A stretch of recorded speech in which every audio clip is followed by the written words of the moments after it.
Well, good afternoon, everyone, and thank you very much for coming along to today's webinar. I'd like to begin today by first acknowledging the traditional custodians of the land from which I'm speaking to you from today. I'd also like to acknowledge the traditional custodians of the lands from which each of our online attendees are living and working from, and pay my respects to their elders past and present. I wish to also extend that respect to Aboriginal and Torres Strait Islander people here with us today as well. By way of introduction, my name is Richard Wilson. I'm the Business Development Manager for DatacomIT, and joining me today also from DatacomIT are Christine Chettifanti. Christine is DatacomIT's Marketing Manager, and she's been responsible for setting up today's event and coordinating all of those invites and responses. And Roger Mills, who is DatacomIT's Digital Preservation and Recollect Consultant.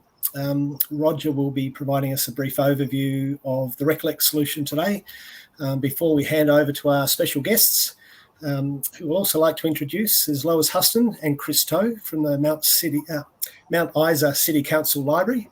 Lois is the Library Services Coordinator and Chris Toe is the Library Officer. Both Lois and Chris were involved in the recent implementation and deployment of Recollect today, and will be giving us a bit of an overview after Roger's demonstration about their Recollect implementation journey and how they're using the platform. But before I hand over to Roger, I just would like to give everyone who isn't familiar with the Recollect solution and or DatacomIT just a bit of background on both organisations. So Recollect is a software as a service application that's being developed as an online collection management and engagement platform. The product was originally developed by a company not too dissimilar to DatacomIT called New Zealand Micrographics. And the product was originally developed for their clients who they were digitising content for a number of libraries and archives in New Zealand, and who were after a solution to be able to host that content online and provide a platform for which their patrons to be able to engage and interact with it. The Recollect platform became successful in its own right, and so Recollect then became a separate entity or a separate company in its own right as a software as a service partner back in 2018, 2019. And it was at that point that DatacomIT came on board as the Australian sales and implementation partner. And so we've been working with the product now for several years, implementing across multiple different client types, lots of public libraries across the country, as well as universities and larger archives like the City of Sydney Archives. Now, before I hand over to Roger, just a little bit of, I guess, housekeeping. So Roger's going to provide us with our first demonstration of the product, and then on to Lois and Chris. But if anyone has any questions, you'll find in the bottom right-hand corner of the screen, there's a chat box. If you think of any questions as we're going through, please just enter them in there. And when we get to the end of both Roger, Lois and Chris's presentation, I'll circle back to those questions and read them out and address them to whoever they relate to. So without further ado, I'll hand over to Roger. Thank you very much, Richard. And I'm coming to you from Gadigal land of the Eora Nation here in Sydney. Look, it's fantastic to be back with our Recollect webinar series for 2023. This one focusing on how Recollect is being used by library local studies and special collections. And as Richard said, I'm the digital preservation consultant and project manager for DatacomIT for the Recollect implementations across Australia. And I should just say my background is in tertiary education and libraries, having worked for Northern Beaches Libraries here in Sydney for 6 years or so before taking up this role. In fact, that's where I was first introduced to Recollect, as while I wasn't involved in the implementation, I was able to see firsthand how it really transformed local studies and the ways in which it enabled the team members to make their local history collections accessible to the community. I also work very closely with our archives and collections management specialist, Jess McDonald-Norman. Jess is a trained archivist and has a detailed knowledge of archives and collection data management. Jess works with our clients. She's instrumental in helping clients to shape the structure of their data and the links and relationships that Recollect's linked data model is based on. And I'm going to demonstrate this over the length of the presentation itself.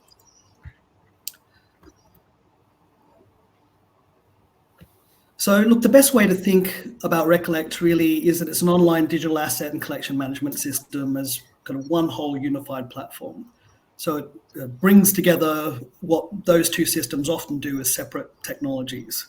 So it stores all of your digital assets in a database as well as functioning as a collection management system to provide your community with a way to discover content through Recollect's linked data model, which I'll show you shortly.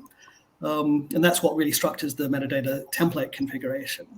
Also provides access to your collections by being able to view lots of different types of content in one platform, and of course from any internet connected device.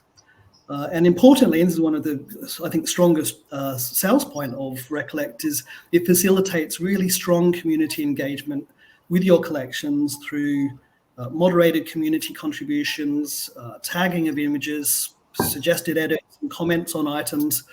And all of this can really build a storehouse of community knowledge, if you like. And of course, users can also share their knowledge, not only with yourselves, but they can share the discoveries with their friends on social media. And of course, the database also, allows administrators to store and manage data as part of their workflow, as well as preserving archival material through its additional digital preservation module. So going to some of the basics here, as Richard said, Recollect is software as a service hosted in the cloud by AWS or Amazon Web Services here in Sydney with unlimited storage capacity. You get a default of 500 gigabytes as an entry point. There's no limit on the amount of users, and it provides role-based tiered access privileges for editors and administrators and members to edit and manage content, be it editing metadata, moderation of contributions, reporting of site statistics, and all with the ability to manage this into a workflow. It also has Trove integration, as well as OAI PMH compatibility for metadata harvesting as well. Now, one of the key things with Recollect, of course, is it allows for a fairly customized design of your homepage, using a discovery layer widgets for item formats, themes, and collections of items. So while you see some similarities in each of these designs, they're based on the personas of each library and the community in which they are situated. And I should just say here too that any Recollect implementation includes an implementation process that revolves around Jess and I advising and configuring the software platform with clients, and that includes persona workshops, data workshops to structure your data, user experience workshops to look at your widget configuration and how your personas would wish to access content. I might just jump into a couple of live sites here to give you an inkling of how different sites have laid theirs out, and I won't go too much into this because I know that Chris and Lois will be speaking to their site a little bit later on. But essentially, you have a group of widgets. You've got a search bar here. You can adjust your profile. You can even save items in a collection. So when you're browsing through Recollect, you can save particular photographs or documents that you find useful, and that's very useful for researchers, for instance, genealogists and the like. You can also save your browsing history, and the browsing history sort of clears itself after the first session. You look at Moreton Bay here. You've got your carousel widget, which you'll see on pretty much all Recollect sites, although not all. That takes you straight through to an item in Recollect, and you'll see. I'm just wondering whether you can actually see all of this. Yeah, sorry, Roger. Yeah, we can't actually see your browser at the moment. That's better. Yeah, can you now? Yes. That's better. All right. Where was I? I was just talking about the eyes and images. So what Chris and Lois have done here is create a series of collection items which allow you to jump into a particular collection. We were just talking then about our story and the Moreton Bay Regional Libraries jumping in from their carousel widget, which is something that you see being a focus of every site. They've also got their what we call browser widgets, which is really focused on formats. They've got their showcase widgets, which again take you through to an item within Recollect. And of course, on every Recollect item, you've got all of the metadata on the right-hand side, which can allow for much more serendipitous browsing. You've also got your Fairfield City Heritage Collection, data side on a very, very simple approach, just with the carousel widget and collection widgets. And of course, Northern Beaches, my alma mater. And you've also got the City of Sydney, who again are browsing by the personas are browsing by collection and their geomap, and I'll be talking about geomaps in a little while as well. So really the key to Recollect's discoverability functions are its use of a universal digital viewer that really allow users to view lots of different content from your browser, for instance, 3D content, virtual walkthroughs, multimedia assets, which you can play in caption tag to oral histories, such as the georeferencing functionality I was just talking about there, which is integrated with the Google Maps API. So what I thought I might do is just take you through into a typical item view. And this is from the State Library of South Australia. Here we have a map from 1905, I think it is, yep. And of course, some of the toolbars, the toolbar here can allow you to really zone in on this. But of course, even with an old map like that, you can't quite see the lot numbers. So if you want to see them in much more detail, you can just focus in on them there, and they really become apparent from that zoom to 100%. The nice thing about this, of course, and this is the Google Maps API, is then you can jump into Google Maps, Google Street View, and you can see that location today in Adelaide CBD of where the item is taken from, where that map is taken from.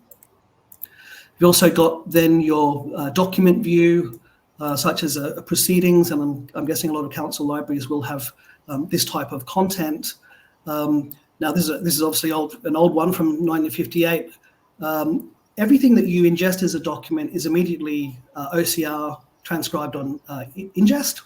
But sometimes with old documents like this, it doesn't recognize it completely. So you'll see, kind of little errant characters here. And the edit function then allows you to be able to edit those documents, and any edits that you make then are saved into the system itself.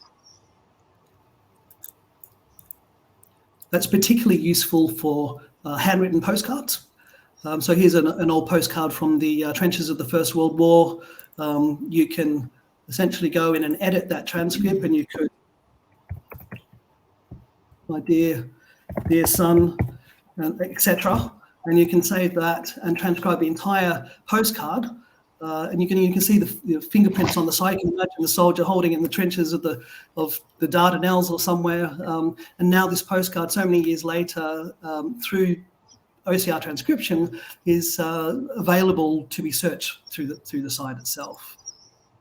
You've also got a PDF view, which doesn't allow any of those functions, but it has a number of different kind of search functionalities in it, well, just by putting keywords in, but it relies on your PDFs already having an embedded OCR layer in it. Of course, Recollect's not all about digital content, so you can also link records and physical collections. So, for instance, the State Library of South Australia, again, has a whole artwork and object collection, and it can link straight through to a library management system in this case. So you might actually have started looking for this object in the State Library of South Australia's library management system, and then think, oh, I want to actually have a look at that. So I'll go through to the digital collections and actually see that within Recollect. Of course, City of Sydney have done that a lot with their kind of old DA approvals. Waikato University have an old archive where you've got objects and papers on a shelf, for instance, and you can access the physical archive. And when you can, in this instance, you can book a time to go and see it. just by filling out these details. So it does provide access to physical copies in an archive as well as digital content. One of the very nice features, of course, is the three-dimensional view that Recollect offers. I'll just make that a little bit bigger. This is an Aboriginal rock implement that was uncovered in an archaeological dig in Newcastle, and they scanned a lot of these objects and are able to basically display them in 3 dimensions without having to download any third-party software, so that viewers can see those 3 dimensions. Again, very useful for anyone interested, or researchers that are interested in, the contours or the textures of an implement like that. But of course, Recollect also integrates with the Matterport API. And although it's not a library, Wesley College has done a fantastic job here with Matterport mapping an art exhibition, which allows you to actually virtually walk through into that exhibition and see each of the art objects on the wall with descriptions of those particular art objects. So let's just take a little walk through here. Taking a little time to load with so many people on the line at the moment. And let's just have a look at this one here while we're waiting for that to. So there's information about that particular painting on the wall there. I think we might just leave that there because it's taking a little time to load. Timelines is another really good way to display data. Recollect has a tremendous function that allows you to link items within the collection into a timeline that you can then simply scroll through and see items based on a time-based fashion. And I'll just take you straight into that item in Recollect itself. The GeoMap is also another way of displaying your data. Requires you to have your latitude and longitude points for each of the items. And I have to say, Lois and Chris, you've done a fantastic job here. I was just having a look at this when I was preparing for the demonstration. And of course, you can just look at one of these particular objects. Oops, there we go. Soldiers Hill in 1958. And then, of course, you can jump through to that item through the Google Maps API as well. You can also do a map search by just simply adding if you're interested in a particular area or suburb, as the City of Sydney Archives has done, you can just simply add a search term and it'll bring that particular item up. I spoke about the linked data model at the beginning there, and this is really what structures the data with Recollect, and this is what one of the strongest features of it. And it allows you to essentially link up relationships between items that are related to a person. Let's say it's an alderman or a mayor who might have had a document written about her or him, might be one of those proceedings, for instance. So you can link that document to the person. That might also then link to an oral history in which the mayor was discussed. Then that might link to an event that is mentioned in that oral history, to a place that event or that event took place in location. And it just allows you to create these forward and backward relational links, so you can create a whole sense of a linked data experience, which is excellent for kind of serendipitous browsing. And a way to sort of illustrate this really is the way that State Library, again, have illustrated some of their items. Here is a school photograph of Queen's School, and you can discover a whole story by looking at this photograph, looking at the metadata on that right-hand side, and it relates to Sir Keith Smith and Sir Ross Smith. I don't know if anyone knows these people, but they are the successful airmen who took that first England to Australia flight. And you can simply just click through to Keith Smith and you'll get his biography page. We call this an information item. And beneath this, you've got all of the photographs, manuscripts, publications, objects, transcripts of various natures, all brought into, if you like, an information hub. So you can bring all of these relationships together so you can discover them in one page. It's a very useful aspect of the configuration. And you also have these moderated contributions and community engagement. And this is really one of the overarching capabilities of Recollect, is its ability to engage your patrons and your community, allowing them to add contributions which are moderated by yourselves. They can upload photographs and publications and tag images and caption tag audio content. So for instance, here's an example, again, that Chris and Lois have done fantastic work here. Look at all those. Oops, no, I don't want to do that, actually. Let's just cancel that. Might just go to this. So any link that has a line underneath it will actually take you through to that item within Recollect. So you can not only tag people in a photograph, but if that person is has a biography or a page, in this case it's an organization or a place, you can link it through to that information item. And here you can see all the linked photographs related to the Mount Isa Civic Centre.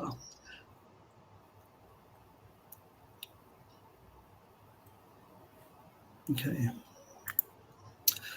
In terms of uploading content, you can simply allow people to upload photographs, publications, videos, whichever you choose.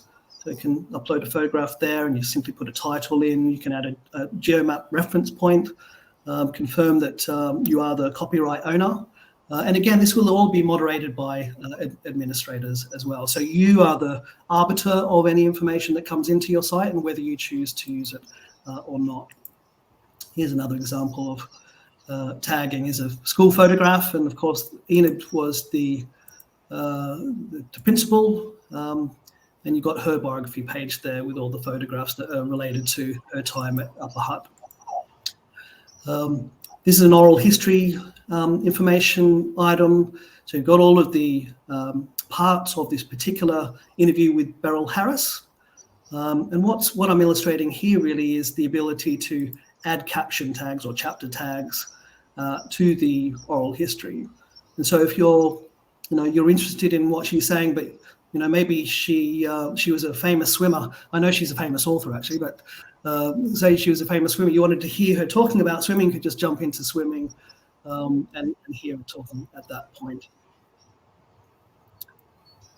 And as you can see, it's a very easy way to add those points in the timeline. So let's just jump under the hood and have a look at the metadata templates of Recollect. So they really represent what you see on that right-hand side of the screen. These are completely configurable. When you get your site instance, they're completely blank. And it is through the data workshops that we do just helps you to structure your data in a way that makes sense to you. It might be exporting spreadsheets from a previous system that you might want to take on the structure of that metadata schema that you've been using. Or you might want to start completely afresh and create a new schema. And it really is as simple as going to one of these templates, and you can create a new group of fields and a new field as well. And you can swap them around, move them around like that, and save and exit, and those changes will take effect straight away. It's a very easy and accessible way to configure your data, very painless. Now, this is quite a cute, I'd say, function which we call the orphanarium. So it's really basically a tool that provides visibility, if you like, of all the latent links or orphaned data in your Recollect site that's lying there lonely, wanting to be linked up with another item. So it enables administrators to really quickly identify what connections could be made to enhance those particular items' discoverability. So in this instance, you've got a group of photographs of the Bondi mermaids, and it's suggesting that you link them up to the creator, Randolph Williams, who was a sculptor who created these sculptures off the Ben Buckler rocks at Bondi in New South Wales. And so we might just proceed with that. If you type in Lyle, it'll come up. And then we can just assign that. And then all of those links for creator, for Lyle, will then be made in those items. So if we just refresh that, that should come up. And then we see the creator, Lyle Randolph Williams, has now been linked to all of those photographs that Recollect has found to be unlinked. So it's a really easy way of creating further discoverability within your system. So look, I've just provided a really brief overview there. In summary, what you've got with Recollect is a comprehensive digital asset and collection management system that will handle both your digital collections but also your physical collections, highly configurable metadata templates that will underpin not only your current needs but also your future needs, so you can continue creating templates as you move forward, particularly on the enterprise subscription. Hopefully I showed you the flexibility of the metadata templates there, as well as the strong community engagement tools. And I've also spoken there about the implementation process, which you go through with DatacomIT. We work with clients to design and implement the software to your expectations. That's really all I've got to show you for now. So what I'll do, I think, is I'll hand over to, I'll just come out of my slides. And I know that Chris and Lois have been waiting very patiently in the wings. There we go.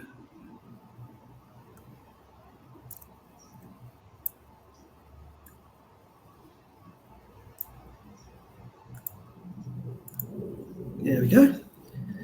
So look, welcome Lois and Chris. You can take us through your experience of working with Recollect and working with DatacomIT, and your experience of the implementation. All right, thank you. Thank you, Roger, and thank you, Richard, earlier. I'm Lois Huston. I'm the Library Services Coordinator here at Mount Isa City Council, and beside me is Chris Trove, who's my Library Officer. And we implemented Recollect over the past 6 months, from about August last year, and we finally introduced it to the world on February 23rd this year, which is Mount Isa's 100th birthday. So we put together a short slideshow. I'll tell you the first bit. I do more of an overview because I'm a people person and Chris is the technical expert. And so then Chris will take you through the second lot of how we actually implemented. So please forgive any, yes, well, just see how we go. You don't need to forgive anything. Share.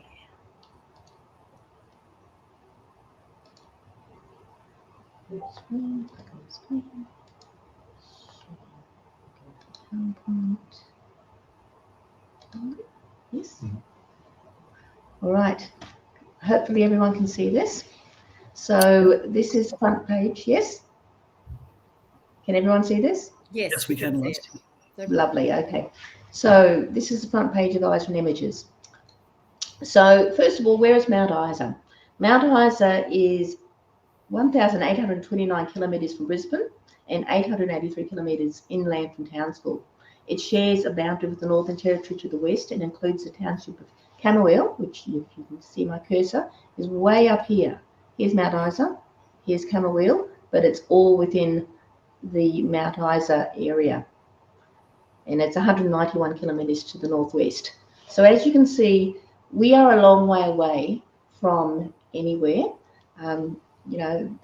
In Queensland, a lot of the population lives in the southeast corner and up the coast. So we're rather remote. And being a remote community, we do find that people are very strongly attached to their community, and we wanted to provide a good platform for them, a good resource for them to identify with their community. So this is our historical collection. It's an important repository of information about the history in the city of Mount Isa. So these records have a national value in assisting the community to retain knowledge from its past and enabling the future generations of residents and researchers to access the history of the community and a company that is important to the state and to the nation. And that company, of course, is Mount Isa Mines, which is now a Glencore company. The city was actually built around the mine. Back in 1923, John Campbell Miles, who was a prospector, found that there were large amounts of copper, silver, zinc, lead in the ore around Mount Isa. And he had it assayed at Cloncurry, which was the big city at the time. And this led to the formation of Mount Isa Mines, and this led to the formation of the city of Mount Isa, which grew up around the mine. And in our historical collection, we have a lot of the old records from 1923 of the mining company, and day-to-day details of how many tons it brought in and what the price was and what the social life was like and how they built the town. And it's all in our collection. So it is really of national significance because it shows Australia growing and becoming one of the world's leading exporters of minerals. So the problem, the need. So we had this treasure trove of historical documents and photographs, but it wasn't easily accessible. Many of the photographs are very delicate. They were quite old. And here in Mount Isa, we've got a small library team. There's 6 of us. And none of us are trained archivists. We have one librarian, me, and we have library officers and library assistants. So we didn't have any specialist knowledge. We knew we needed to preserve and conserve our collection. We're looking for the best way to do it. So one of the things we came up with was having a digital online platform to do it. Because we wanted to make sure what we kept was safe, but we also wanted the public to be able to access it. So the way we did that, I looked at grants funding. So the first thing I did was I applied for, and I was successful in getting a community heritage grant from the National Library of Australia. So they have a very good grants funding program. The first funding you need to go for is significance assessment, and that is to see if your collection is actually significant to Australia. Excuse me. So we had a significance assessment done on our collection, so we knew what we had and we knew the importance of it. And with that assessment, we were able to go for a strategic priority grant from the State Library of Queensland because we had the validation that we did have a good collection that needed to be preserved.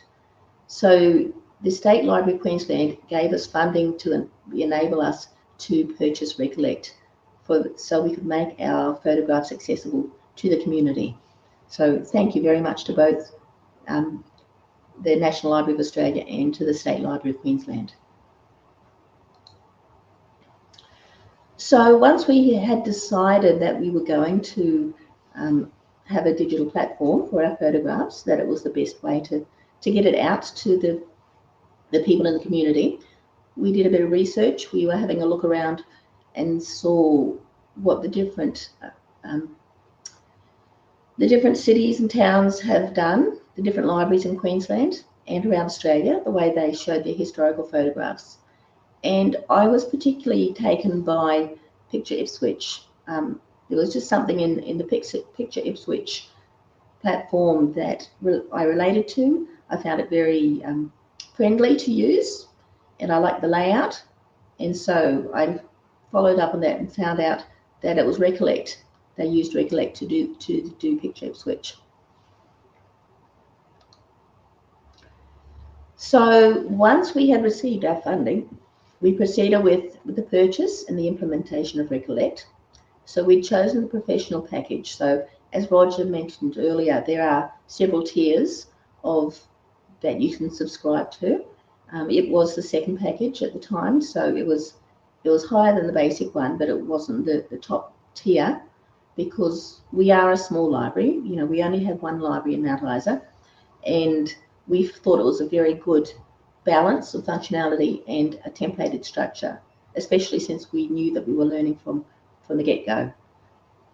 So Ross and Jess set up 6 sessions to teach us the key principles and to advise us on the implementation. I do want to say that throughout the whole process, DatacomIT and Roger and Jess were absolutely so patient with us, telling us over and over again how to do things, teaching us things that they taught us the week before and then we forgot. It is a big learning curve. So for anyone new coming in, it is, if possible, you really should have a dedicated staff member to learn it. There were 4 of us learning it. I was one of them, Chris was another. So for me, being library services coordinator, I could not focus entirely on that. I had the library to run, I had staffing, I had all sorts of things to do. And while I attended all the sessions and I listened very diligently, you could not rely on me to actually implement the process on my own because I could not focus on it directly. But I gave Chris the freedom to do that. So Chris more or less spent all his time learning Recollect, and he had a very, very good understanding of it by the end of the implementation session. So he was then able to teach other staff. And so once he understood how to do everything, I would roster other staff in and out, and he would show them how to do something particular. And so they would ingest some of the records, they would scan the photographs, they would add the metadata, because he had the full understanding. So if you do go into it, do try and have a staff member that can be allocated specifically for it, because it is a very, very good program, but it does need focus of attention on it. And so that's the truth. So one of the things that we thought about and we found exciting in Eyes and Images are what we call now and thens. So these are photographs taken at the same location but many years apart, and it's fascinating to see how things have changed. For instance, I'll just jump straight into it now.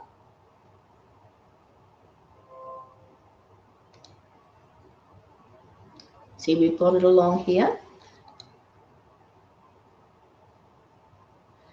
So, for instance, we have this one, which was the Argent Hotel in 1962 in Mount Isa. And then we took a photo in 2022. And you can see how things have changed. It is now a sports centre, a gym, and you can see the change in the cars. But the road itself is pretty much as it was then. What else have we got here? So,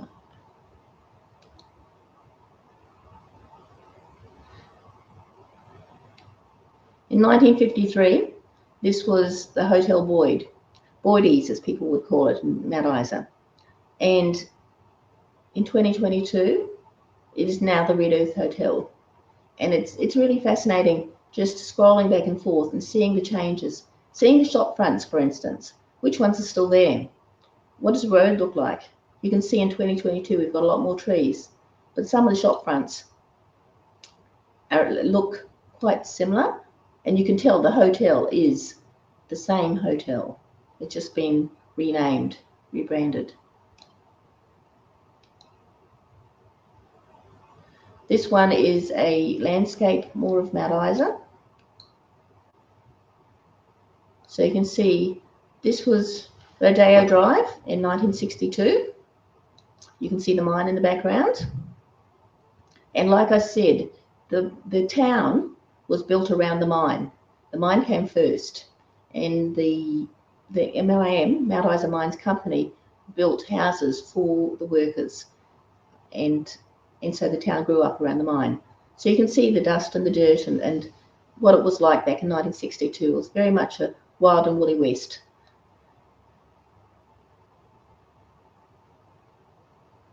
And this is 2022. So you can see the stack's still there, copper smelter. We've got a new one here, a new bigger one built. The trees have grown up, the roads have changed, but you can still tell it's the same view, and you can see the changes over the years. So I'll just do one more of these, maybe two more.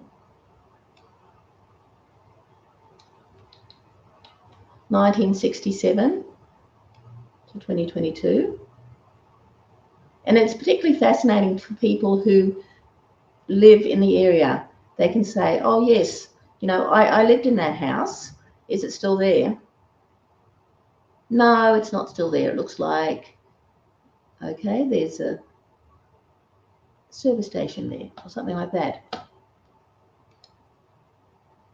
So I really did enjoy these now and thens. This is the river and flood. We have a river.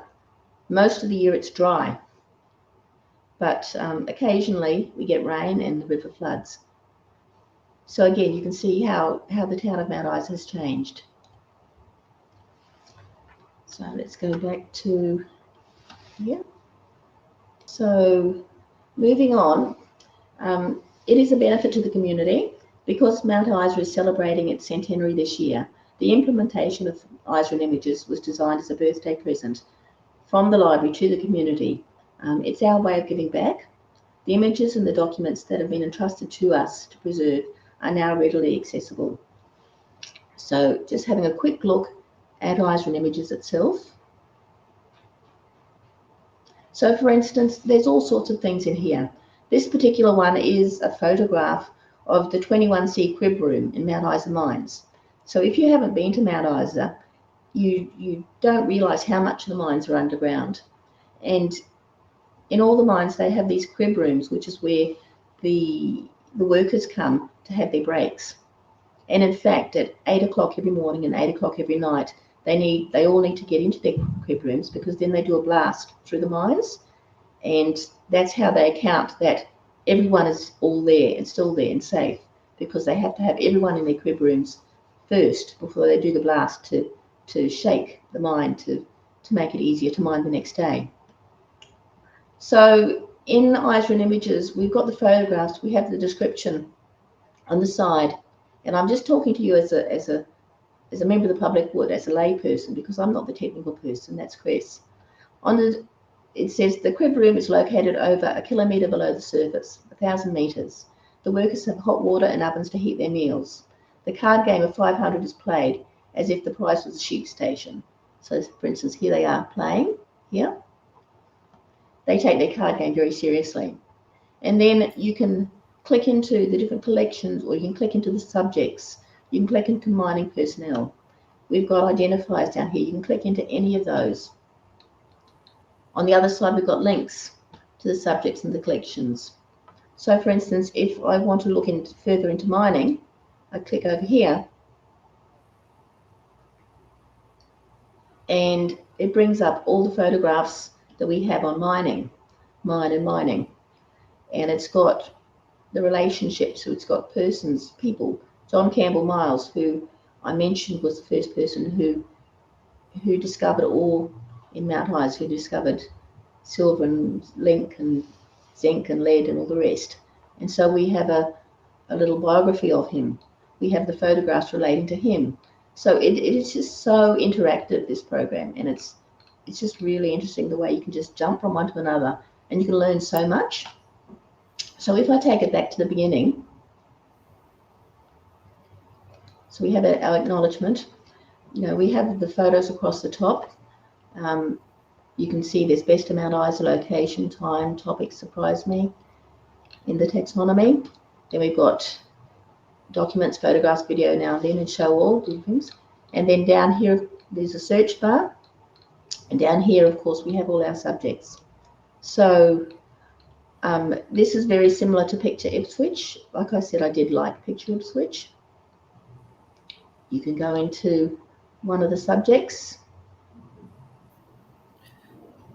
I went into Lois, I'm a little bit conscious of time at the moment. Okay. I'll go really fast. So, for instance, there's the dawn service.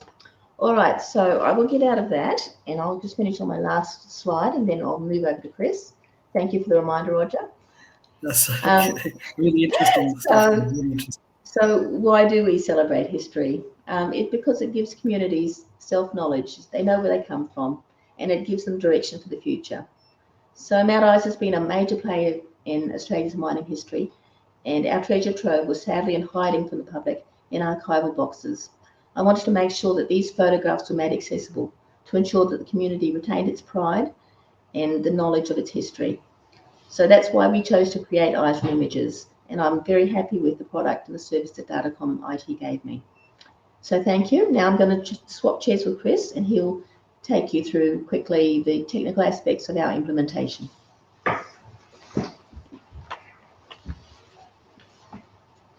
Thank you, Lois.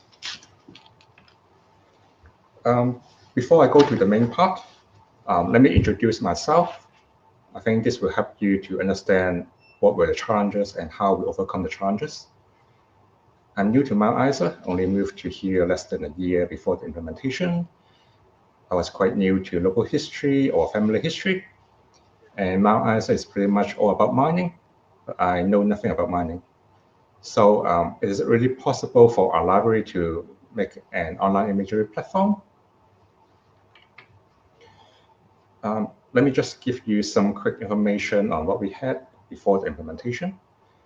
We have thousands of photos sitting in our historical room. Slides are arranged by date and printed photos by topics and date.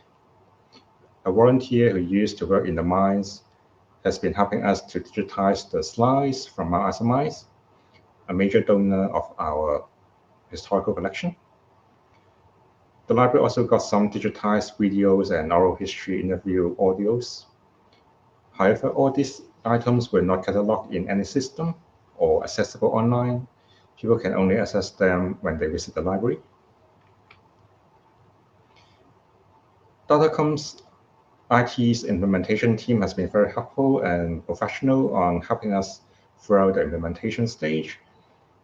I'm not going to spend time on the whole implementation process. I'm sure Roger will be happy to answer all your questions. I will only talk about the issues we faced. I know some other libraries put their photos on library management system just to make them searchable and see the thumbnails. If they don't have a dedicated platform or module for visual items, and when they decided to get one, they can just export and import the existing metadata. But that's not our case. The photos we have were not cataloged in our library system. So we started from scratch, and thankfully we have our lovely volunteers to help us.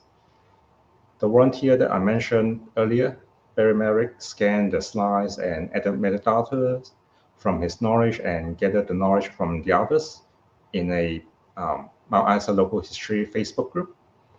He then extracted the metadata from Lightroom to Excel spreadsheets for us to start with. But his archival standard cannot apply to Isa in images directly, so there were some data cleansing works to do.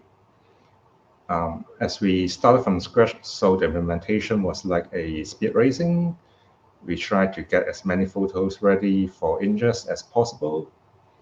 So we roster extra library caches to help with data cleansing, to modify the metadata to our standard.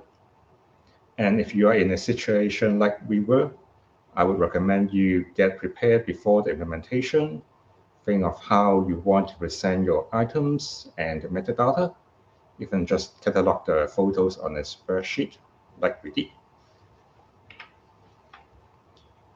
So what does it take to implement in a small team? I would say stakeholder support is the most important one.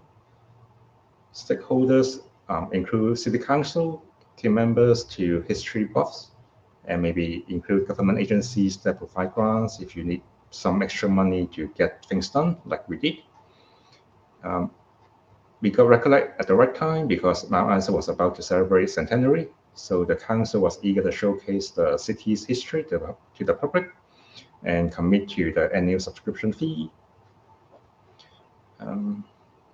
Managing local history items or digital assets was new to my teammates, so I needed to guide them and keep them engaged but not overwhelmed to meet the deadlines and metadata standard. Library volunteers also play an important role here, especially when our team lacks the domain knowledge on city development and mining history. For example, I can't tell the history of a local shop or mining vehicles or buildings, but any long-term resident or miner can. And we even have a suburb that got demolished as the mine expanded. So it is difficult for someone new to the city like me to identify those photos, as I can't cross-check them with Google Maps. So what have we achieved with ISA in Images? We increased the accessibility of Mount Isa's history. They are now accessible anytime and anywhere. We expanded local history collection, increased the engagement with local communities. People are more willing to donate photos when they see how the photos being displayed on ISA in Images. Increased the social media engagement. Our Facebook posts got more likes and shares than before. And we also supported City Council centenary initiatives, not only because this is part of the centenary initiatives, but also having the photos searchable, make them easier to find, and we can provide the photos when the council needs photos on other occasions. Thank you. That's all for our presentation, and here's our contact information. If you have any question, you can leave at the comment next to it or send us an email afterward. Thank you. Great. Thank you very much for that, Chris, and also Lois. Thank you very much for that overview of how you went about the implementation of Recollect and how it all came about and your experiences. That's great. There are some questions that have been raised, so I'll just head over to those there now. And the first one's from Rosemary Retorto, who I had spoken with before, I remember, about Recollect, and her questions as to whether we think it could work as a state-based facility, as in the state library, having the software and allowing local history collections in public libraries to have a personalised section, like sub-collection for each LGA. And I guess I can make comment on this in that we do actually have an existing client in South Australia, being the History Trust of South Australia. So they are the one entity, but they have separate museums. And Roger, you'll remind me, there's the Motor Museum, there's the Immigration Museum, and what was the other one at History Trust? Maritime Museum. Maritime, yeah. So that's a perfect example, and in South Australia, where they have a single entity of Recollect, but they all have their own unique collections that are segregated or being able to view or access via their website. So we probably don't have time to take you to that website and show you around, but if you have a look at the History Trust of South Australia and each of those individual entities, you'll be able to see how multiple variant collections can be stored or accessed into the one database. Question from Danielle. Can you do overlays of old maps with Google Maps, Roger? I saw that question, and what a great idea that would be. It doesn't currently allow you to do that, but it's a great idea. It'd be lovely to see an old map overlaid onto Google Maps as it stands, but unfortunately not at the moment. It sort of works more in the reverse, where you could have the map and you could tag that map with a geolocation, if there was photos or something on that map, but not the other way around where you put the Google Maps on the scanned map. But interesting point. Big shout out there from Ashley to Lois and Chris. And we've got some comments there. Looks like lots of people, when you were showing Lois the then and nows. Karen Bramwood said she loved the then and nows feature, as did Anita, that it's a great feature and so much to explore. Where are we running down? And Ashley Webb, again, I correct me if I'm wrong, but Ashley's one of your assistants there at the library, is that right? Ashley did work with us for quite a long time. She's now moved to Darwin for family reasons, but she did definitely help. she did help a lot. You know, she was wonderful. So Ashley's just put a comment on there. She obviously joined our webinar and mentioning she did a lot of work in transcribing some of those recordings that you've got there. Just as an FYI, I've added the History Trust of South Australia link into the chat window if anyone wants to explore how different museum collections can be brought into one roof with the Recollect solution. And there we are. There's a comment there from Joe Cooper about the State Library implementation, which we understand that's in progress at the moment. And a thank you from Chris Birmingham for an interesting session, and also thank you from Rosemary. So we've got Danielle is just typing a question now as we speak. A couple of other people coming in. So just wait for those to come up. But as we are getting close to our finish time, whilst those last few questions are coming in, I did want to, I guess, take the time again to thank everyone for coming along and attending today's session. Really appreciate you coming along, and hopefully you've had a good insight into what Recollect is, but certainly to especially big thank you to both Lois and Chris, both for the work that they did in implementing Recollect and also for coming along and showcasing it today. It was greatly appreciated. Thank you very much. No worries. And sorry, it was just a couple of thank yous from, rather than questions, just some thank yous there from Joe. Thank you for the presentation. Great to hear about Mount Isa, and I'll be checking out your site now. And from Anita, thanking you for the session. It was a great way to present local history. And also from Anna, thank you there to everyone for the presentation. So we have just kicked over onto 3 o'clock, which is a allotted time frame. So we'll let everyone head off and get back to work. And thank you all very much again for coming along and attending. We really appreciate your attendance, and hopefully we were able to give you that great insight into what Recollect is and what people are doing with it. Thank you all very much. Thank you. Bye now. Thank you. Thank you. That's right.